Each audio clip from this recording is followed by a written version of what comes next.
大家好，最近有消息显示，Shibarium 短期内不会销毁任何柴犬币的代币。那么关注并且像 COYO 这样愿意为柴犬币社区销毁的项目，以及那些将钱投入他们的项目是非常重要的。很多金融分析师介绍一些非常庞大的代币燃烧情况，因为在过去的1-2天内发生了另一项代币燃烧的记录，它显示这其中燃烧摧毁了大量的柴犬代币。我们讨论一下Shitoshi 对燃烧代币的一些个人看法，以及为什么说很多投资者不需要也不太在意这种情况的发生。大部分投资者更专注于其他事情，而当他这样做的时候，从一些其他角度理解，他可能也没有错，或许他是保持反对的，尤其是当涉及到柴犬币社区的共同愿望的时候。所以我们认真讨论下柴犬币的近况，尤其是柴犬币代币的燃烧。请大家一定收听本期视频到最后。开始之前，麻烦大家帮忙点赞，非常感谢。如果大家想随时了解所有关于加密货币的新闻预测，并在加密货币的圈子中在消息面领先别人一步，请一定要订阅一下本频道，让我有动力提供更多的内容。同时，不要忘记开启小铃铛通知，以方便随时加入我们。那目前我们大部分人的习惯是不断的变化我们的投资策略。也有很多做短线的。如果你是新加入币圈的投资者，你不确定在哪里买加密货币比较踏实可靠，让你有安全感，我推荐大家去币安买，上面的币种比较齐全，而且是大平台，值得信任。回到主题，我们认真讨论一些事情。最近的市场行情似乎有回暖的迹象。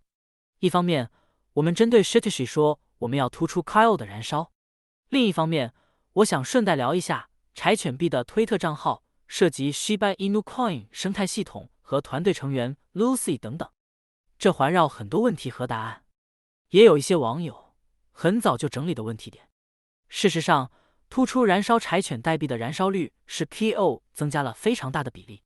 另一方面，柴犬币燃烧摧毁了接近15亿的代币，大量的代币被燃烧摧毁，这得到了非常多投资者和社区成员的证实。资深的投资者可以根据钱包地址在 Etherscan 上看相关的交易记录。从总额的数量上来看，其中上周的数据，他们向燃烧摧毁的钱包地址发送了数万美元价值的代币，本周也向燃烧钱包地址发送了数万美元的代币，包含了来自 Crow 的巨额资金。这是他们的智能合约，差不多有 2% 的交易费。大家可以想象一下，如果 Shiba Inu Coin 生态系统团队在他们的任何产品上对 Shiba Swap 或 Shibarium 收取 2% 的交易费用，如果柴犬币生态系统团队可以像 KO 一样专注于代币的燃烧摧毁，我们就能够看到数万亿的代币燃烧。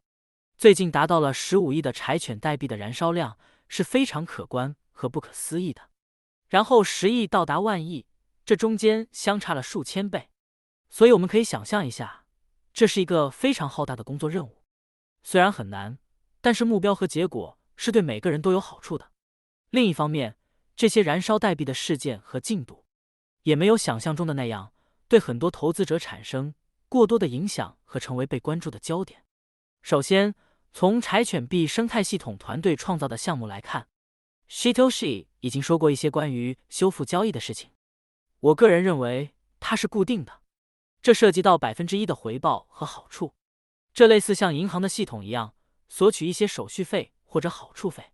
大约几个百分点，可能 1% 到 5% 的比例，涉及到很多新资金，然后很多钱现在可以在货币市场账户中获得 4% 到 5% 的比例，所以大部分银行系统都会有这样的操作。如果是纯粹的储蓄账户，可能情况会好一些。另一方面，很多投资者和网友也发现了一些很严重的市场波动，所以那些做波段的投资者会非常开心，尤其是比特币和以太坊。我自己也通过做比特币和以太坊的波段交易，获取了一些很可观的交易收益和回报。但是波段也不一定总是按照人们的预期发生，行情的还是会有一些风险。柴犬币的燃烧率也让柴犬币的市场行情有了一些活跃指数，虽然燃烧10几亿没有让价格有太多的变化，和当前阶段柴犬币的总量相比，是非常微不足道的。但是它还是间接的对柴犬币社区产生了一些影响的，也激发了投资者的兴奋情绪，这也导致了需求的增加。同时，专注于项目的创造和新一轮的开发尝试，涉及到数万美元的资金和元宇宙项目等等，这都是非常好的、非常积极的信号。投资者也可以在各种折腾和变化的事件当中获得收益和报酬，这会把市场投资者的情绪炒热，并带向兴奋的阶段，不断的循环，不断的产生更多的兴奋指数。从代币的燃烧诞生那一刻开始，就等同于一个很优秀的去中心化应用程序之一在运转运行。我个人认为，代币燃烧激发了人们的兴奋情绪，或许创造市场需求指数比任何新项目或新的应用程序的开发都更有效果。投资者们需要更多的代币燃烧事件的发生，这也是为什么要引入新技术的实用程序并很好的发展生态系统。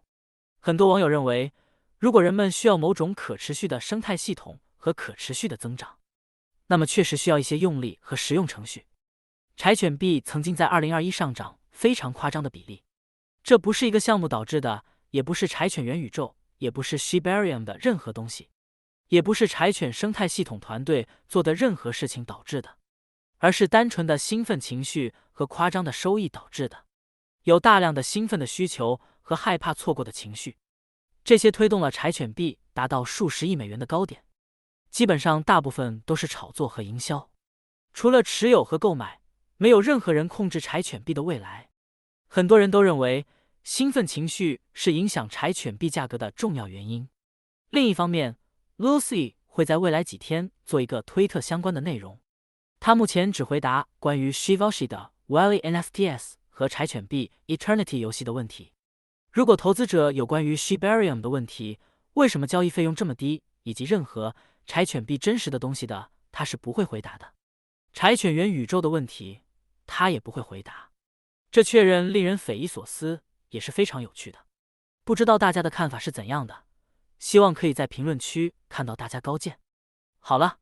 以上就是这期的全部内容。另外，我想说明一下，我这不是专门提供财务建议的渠道，我们不要求您做任何资产投资，我这只是一个讨论和分享内容的小圈子。考虑到这一点，在您投资任何东西之前，我建议您对您要投资的东西进行彻底的广泛的研究。希望你喜欢我的这个视频，如果您是加密货币持有者，请在下面的评论中告诉我们，并确保订阅和点赞，非常感谢。那就这样了，我们下期再见，拜拜。